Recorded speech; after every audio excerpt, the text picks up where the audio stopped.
Estamos celebrando, queridos fieles, el domingo 22 después de Pentecostés y la festividad hoy 24 de octubre de San Rafael Arcángel.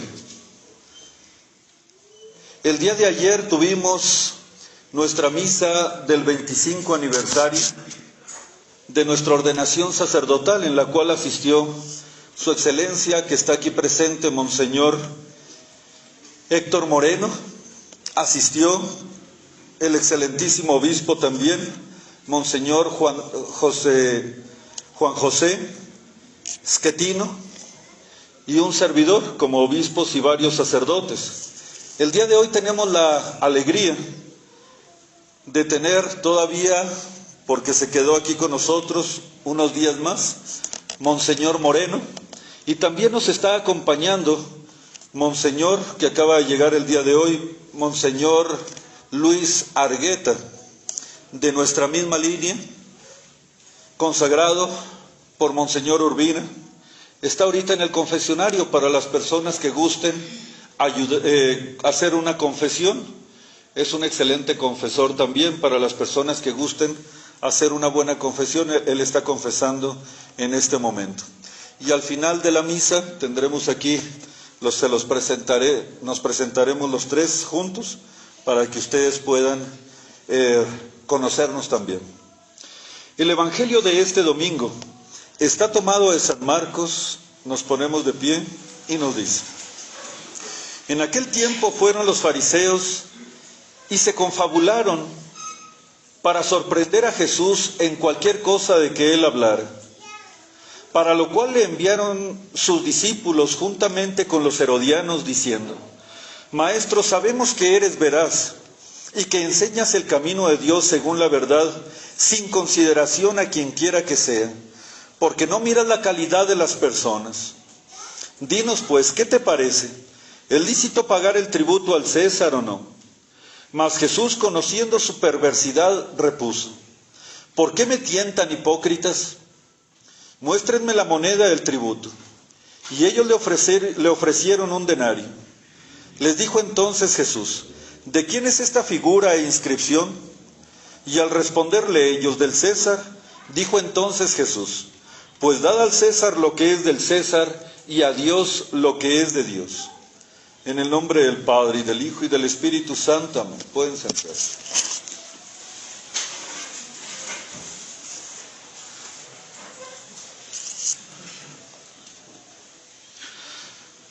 Dad al César lo que es del César, y a Dios lo que es de Dios.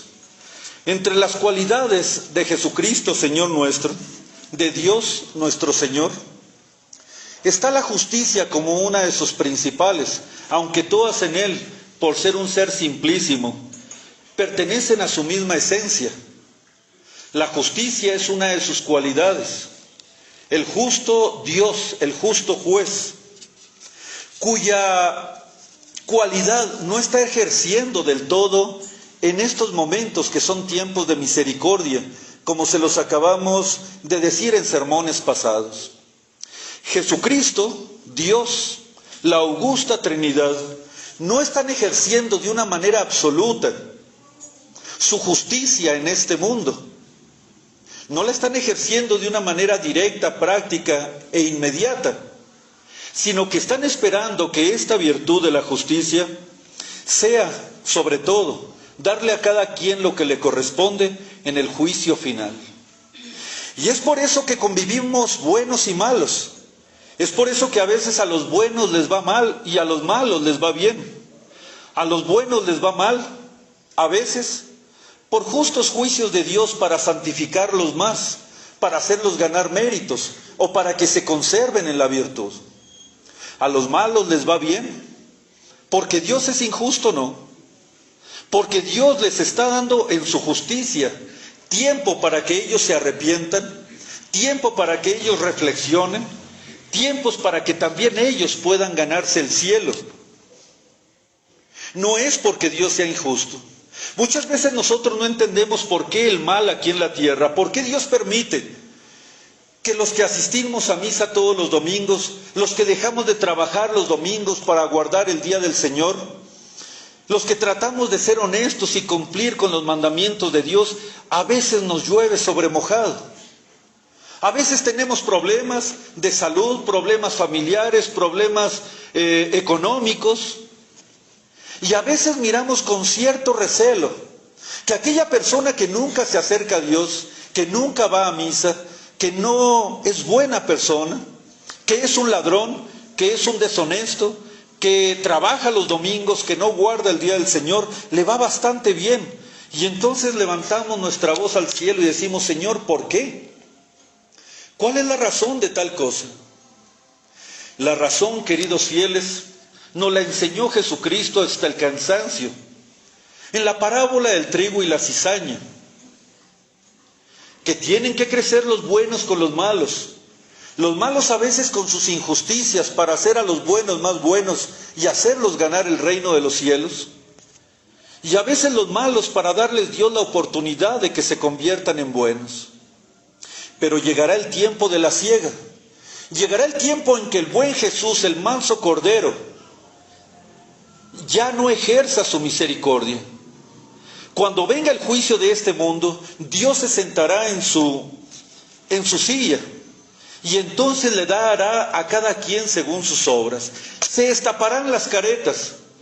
El bueno será verdaderamente visto como bueno delante de todos, y el malo será visto como malo delante de todos, porque ustedes verán mis pecados, y yo veré los de ustedes. El esposo verá los pecados de su esposa, aún los más ocultos, aún los más profundos.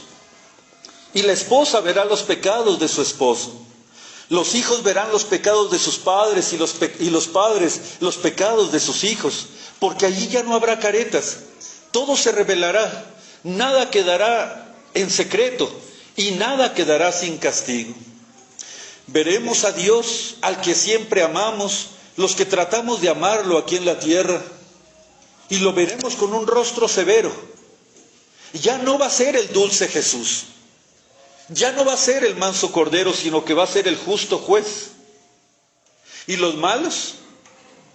Si las personas que amaron a Dios y creyeron en Él aquí en la tierra tendrán pavor de ver la justicia en toda su pureza, la justicia esencial de Dios, y los malos y los buenos temblarán al pensar que tal vez sus obras los lleguen a condenar. Imagínense qué será de los malos, de los que odiaron a Jesucristo, de los que obraron la maldad aquí en la tierra. ¿Con qué rostro mirarán al juez que está a punto de poner una balanza entre sus buenas y sus malas obras, entre sus robos, en sus injusticias y en las cosas malas que hicieron? Lo mirarán con pavor. No querrán esperar la sentencia, sino que ellos mismos, como dice el Apocalipsis, se arrojarán. Ellos mismos se arrojarán del temor que les causará ver a Dios, justo juez, antes de experimentar el pavor de la sentencia de condenación. Ellos mismos se arrojarán al infierno, que lo preferirán antes de ver el rostro airado de Dios. Esa es la razón por la cual en la actualidad convivimos malos y buenos, porque es el tiempo de misericordia. Dios nos da un espacio para que nosotros hagamos buenas obras, para que nosotros resarzamos las obras malas que habremos hecho en el pasado. El problema es, ¿estamos aprovechando ese tiempo? Dad al César lo que es del César y a Dios lo que es de Dios.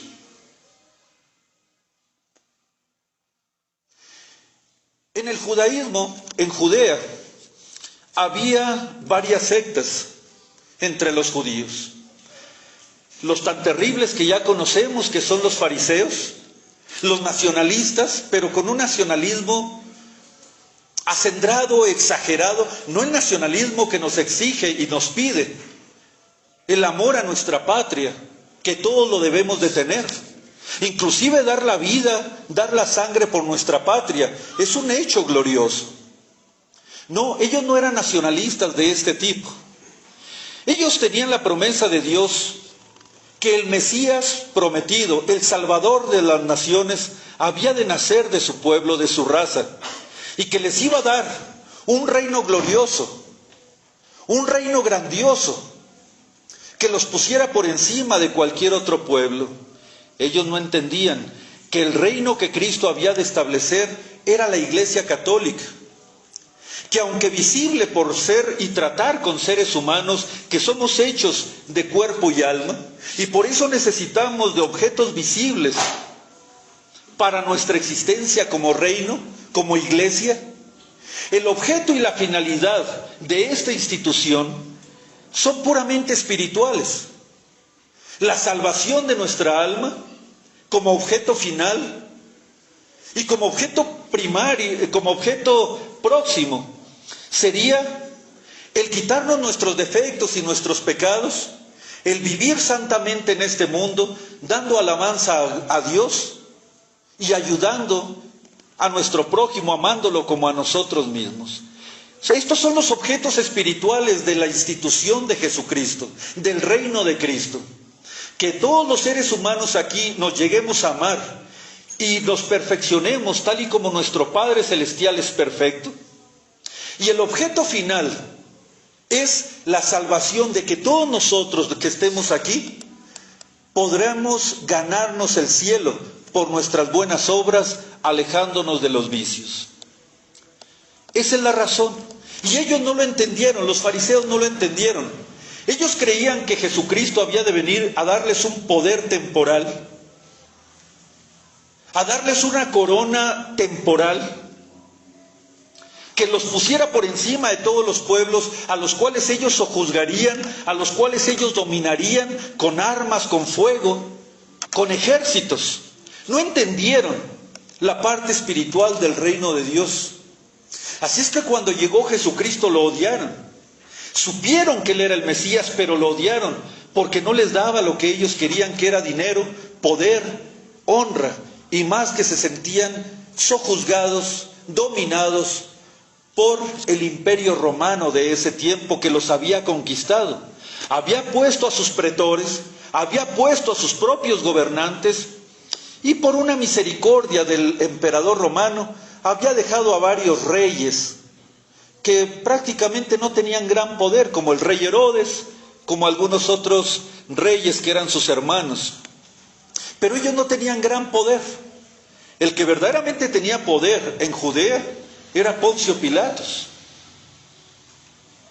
que venía de un imperio que acababa de conquistarlos a ellos por las armas. Ellos eran súbditos del imperio romano, odiaban al imperio romano.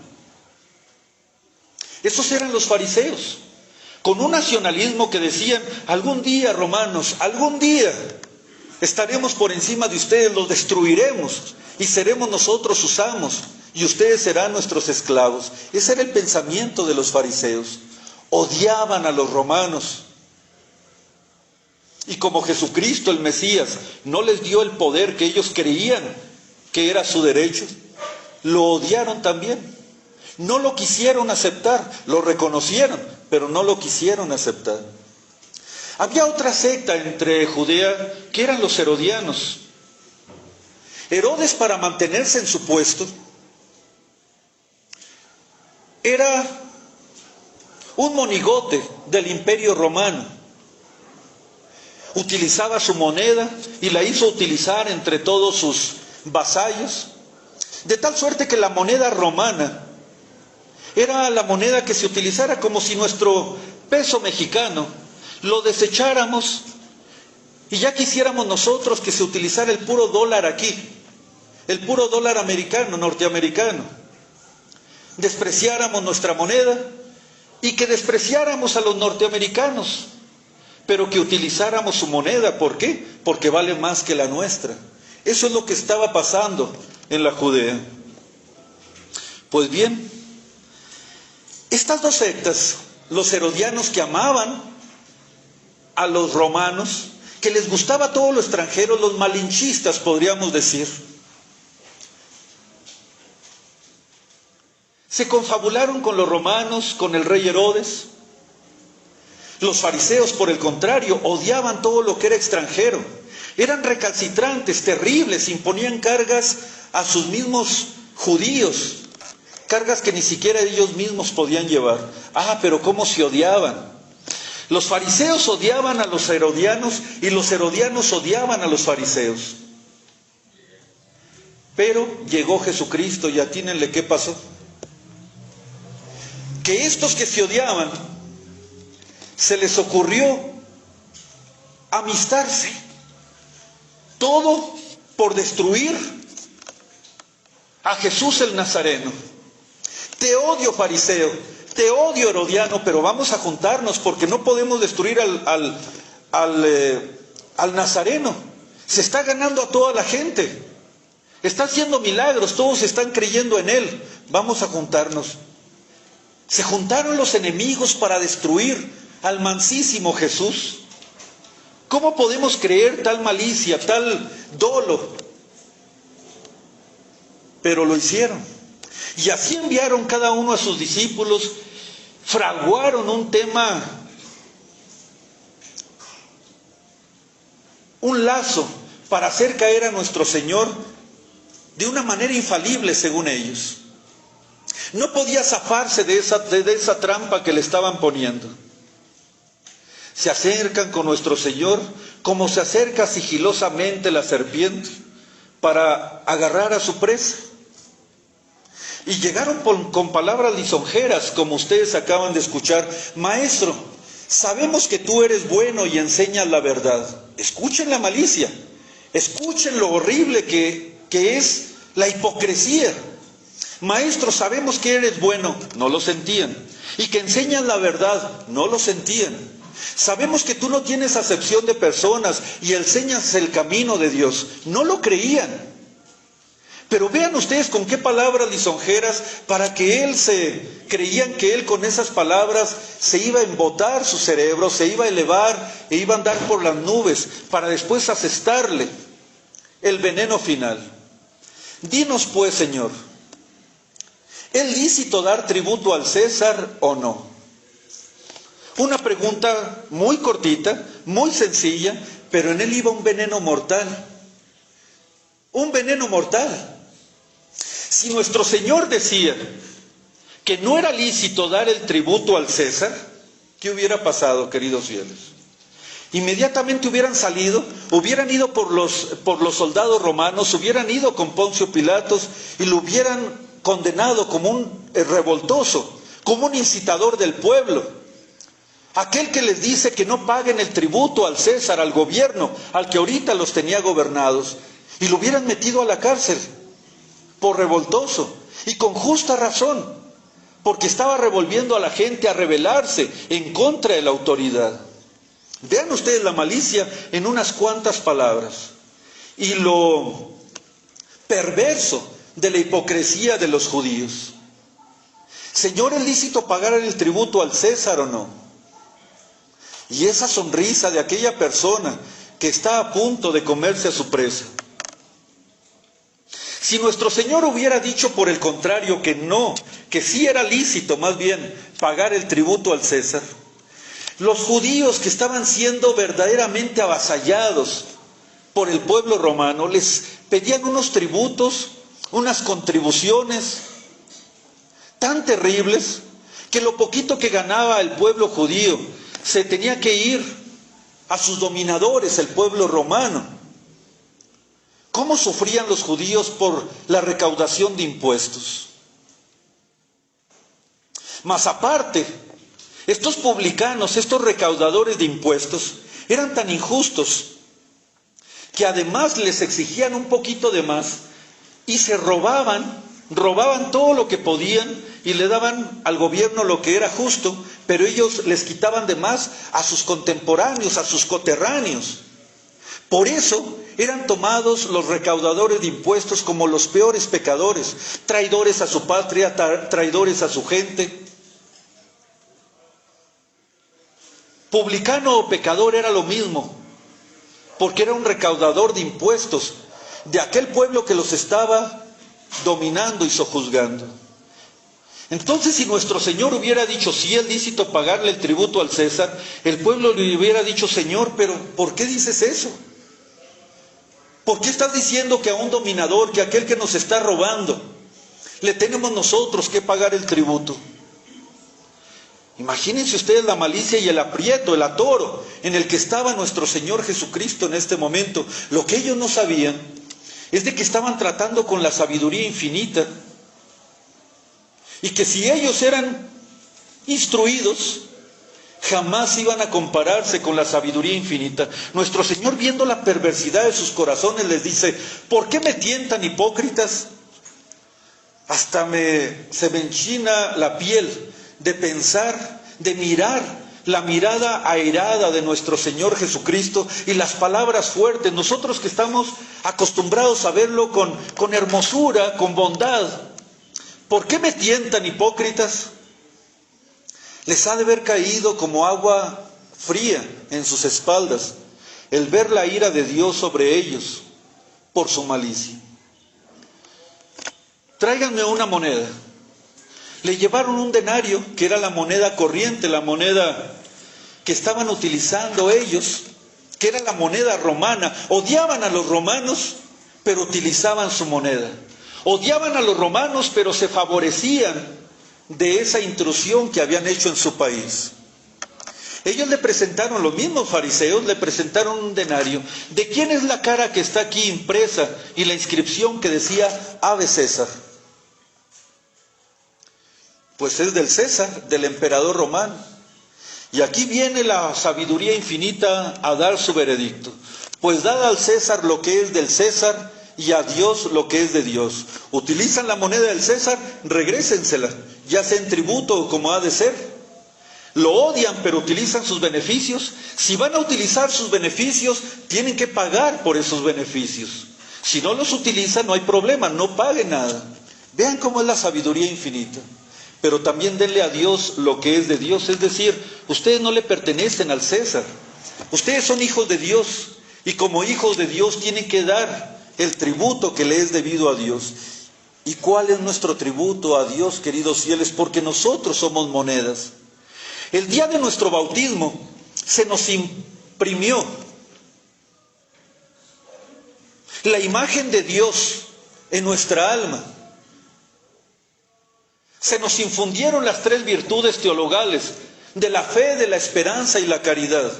Somos hijos de Dios y no hay otra razón por la cual estemos en este mundo más que para darle gloria a Dios y para irnos al cielo.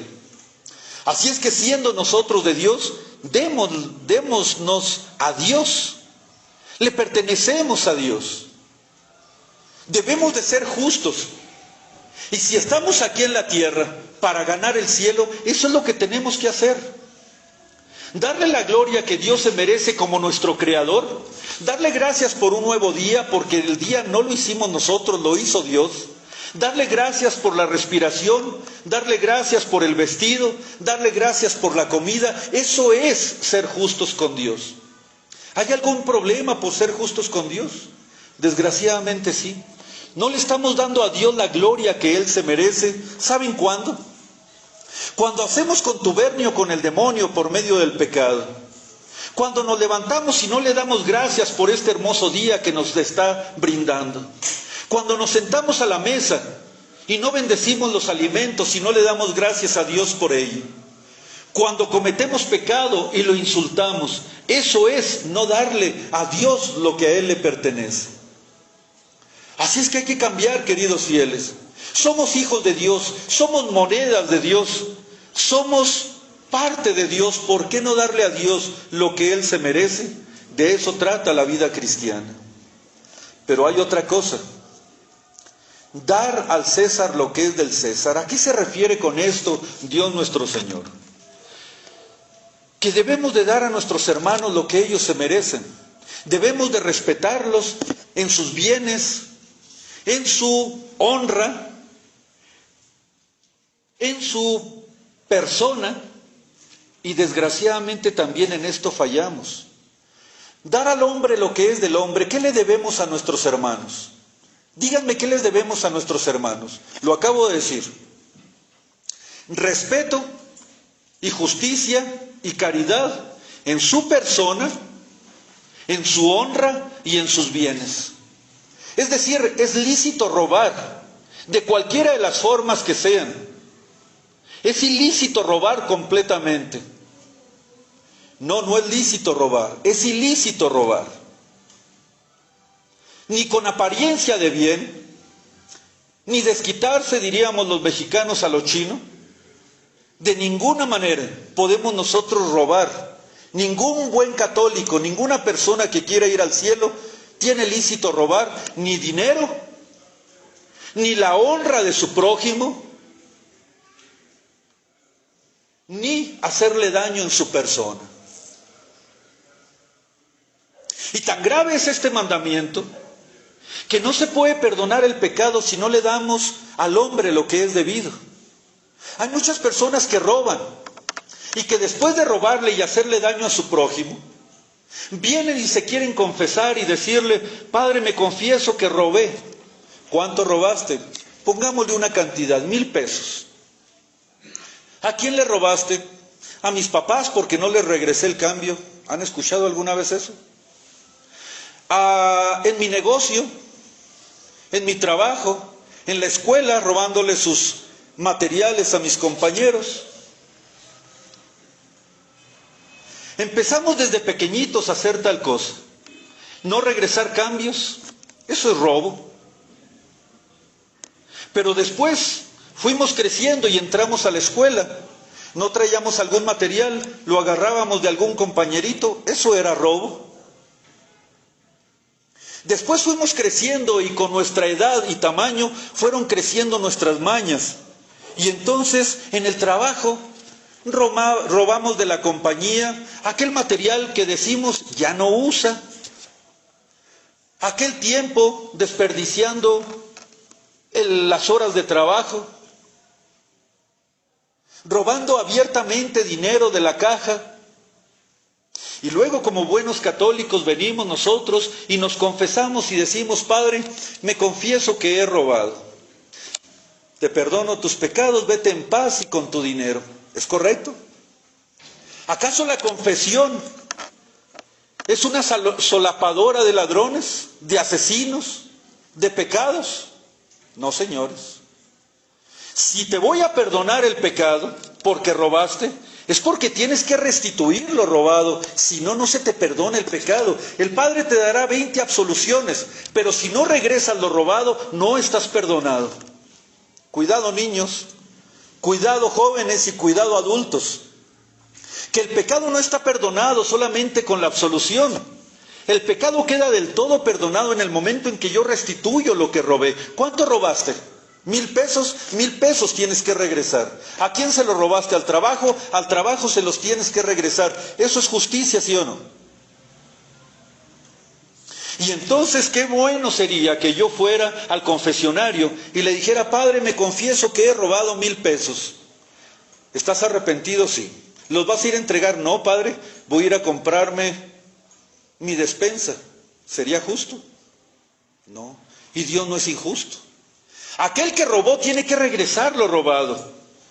Y si no lo regresa en este mundo, y es grave su pecado, grave la cantidad que robó, no van a entrar en el cielo, queridos fieles. Pero recibí la absolución y recibí la absolución, no regresaste el dinero, no estás absuelto. No estás absuelto.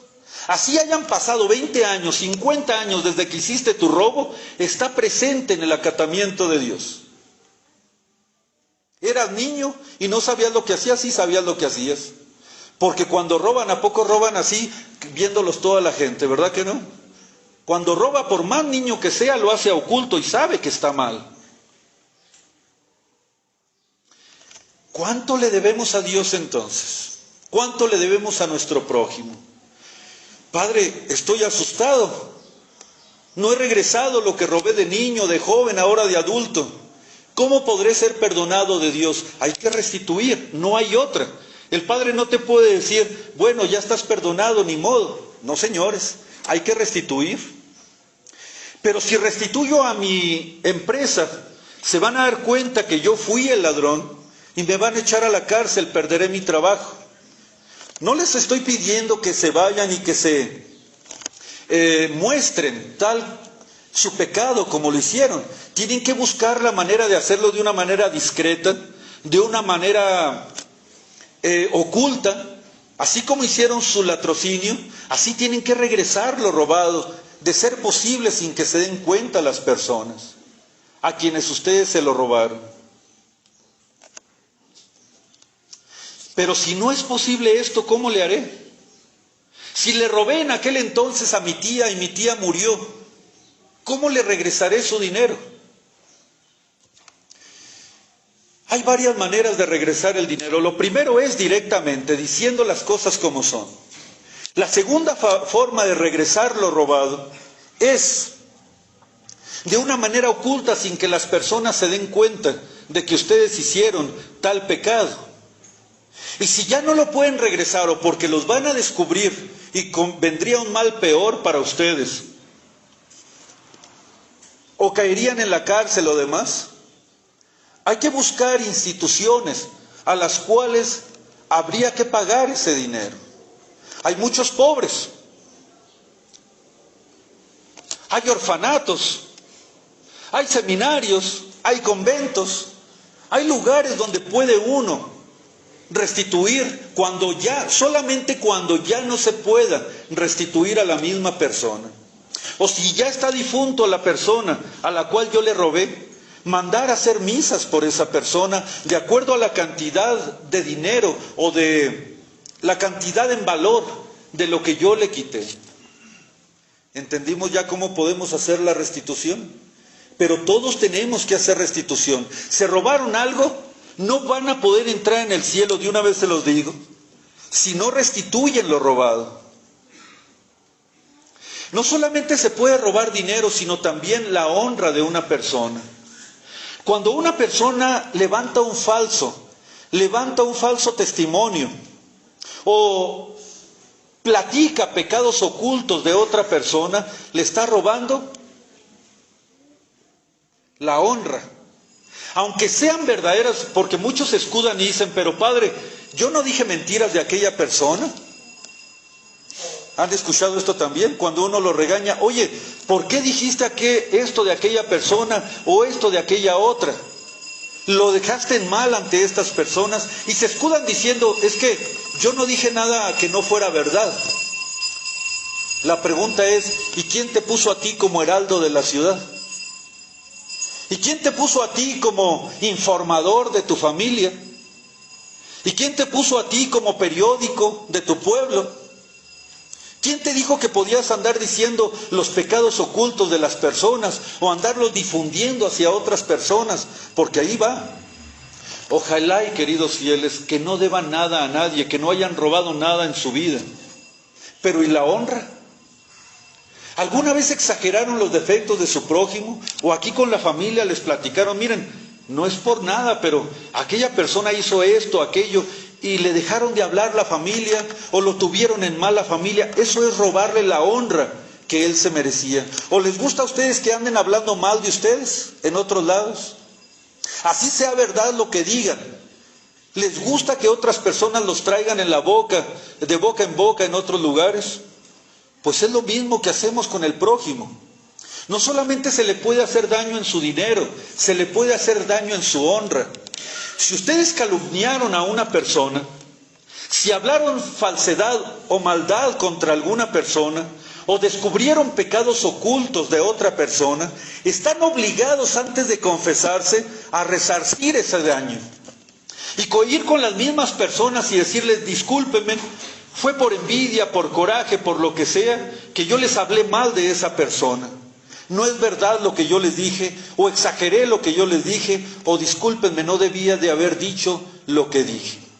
Ya no se regresa la honra en su totalidad, queridos fieles, pero por lo menos ya con eso cumpliríamos para podernos confesar. Hablemos de casos concretos. Una persona habla mal de un obispo, una persona habla mal de un sacerdote, porque ahorita todos se creen, como dijimos el día de ayer, paladines de la verdad. Se creen paladines de la verdad, se creen tener la verdad absoluta. Y porque yo tengo la verdad y creo que él está errado, Hablo mal de él, digo sus defectos, digo sus errores, digo todo lo que sea y lo pongo en mal ante los demás. Tengo la obligación de disculparme, no solamente ante la persona, sino también de decir mis verdaderas intenciones si verdaderamente quiero entrar en el cielo. No basta con una disculpa.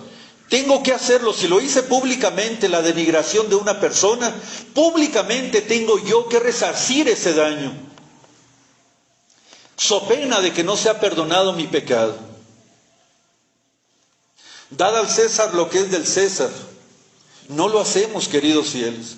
Muchos nos confesamos de que contamos una mentirita, de que nos enojamos, pero ¿quién se ha confesado de no haber restituido la honra que le quitamos cuando insultamos, cuando hablamos mal, sobre todo si fue en público, en alguna red social, en alguna carta, en algún escrito contra alguna persona, sobre todo si ella está constituida en autoridad? No se te va a perdonar tu pecado, escúchalo bien, hasta el día en que, así como públicamente denigraste a alguien, públicamente tienes que pedir disculpa y retractarte de lo que hiciste. Si no, no habrá perdón para ti. Muchas absoluciones las tendrás, pero perdón, olvídese. Hasta que verdadera y sinceramente resarza en la medida de lo posible el daño que hizo a esa persona. Eso es dar al César lo que es del César y a Dios lo que es de Dios, lo que acabamos de decir en este sermón. Así es que, queridos fieles, examinémonos cada uno la conciencia y veamos nosotros si de alguna manera podemos resarcir alguna vez el daño que le hicimos, tanto a Dios, no dándole lo que a Él le corresponde, como al hombre. ¿Se acuerdan de Zaqueo?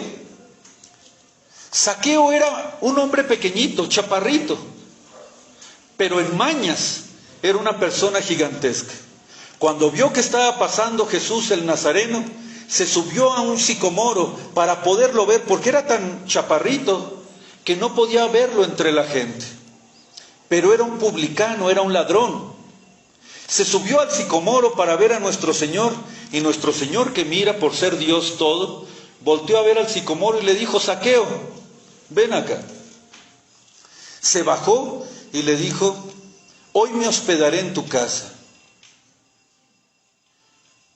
Que Dios nuestro Señor, que el bendito Jesucristo por todos los siglos se vaya a hospedar en la casa de ese terrible pecador. Él se quedó anonadado, aturdido, porque ha de haber visto que tenía un corazón noble, aunque era un ladrón. Y él, avergonzado, confesó su pecado y le dijo: Señor, grande honra tú me haces en quedarte en mi casa. De ahora en adelante toda mi fortuna la repartiré y daré la mitad a todos los pobres. Y si a alguien defraudé, le daré el 4 veces más de lo que lo defraudé. Como mandaba la ley de Moisés.